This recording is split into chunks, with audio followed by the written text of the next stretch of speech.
Praise lord, మీ అందరికీ నా హృదయపూర్వక వందనాలు. ఇవాళ మనము కీర్తనలు 100వ అధ్యాయము చదువుకుందాము. 100వ అధ్యాయంలో 1 నుండి 5 వచనాలు ఉన్నాయి. 5 వచనాలు మనం చదువుకుందాము.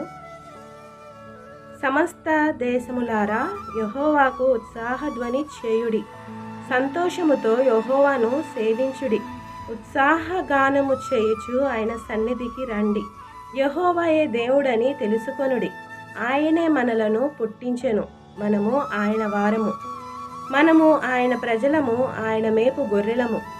కృతజ్ఞతార్పణలు చెల్లించుచు ఆయన గుమ్మములలో ప్రవేశించుడి, కీర్తనలు పాడుచు ఆయన ఆవరణములలో ప్రవేశించుడి. ఆయనను స్తుతించుడి, ఆయన నామమును గణపరచుడి. యెహోవా దయాళుడు, ఆయన కృప నిత్యముండును, ఆయన సత్యము తరతరములుండును. ఈ చిన్న వాక్యం దేవుడు దీవించునుగాక. ఆమేన్.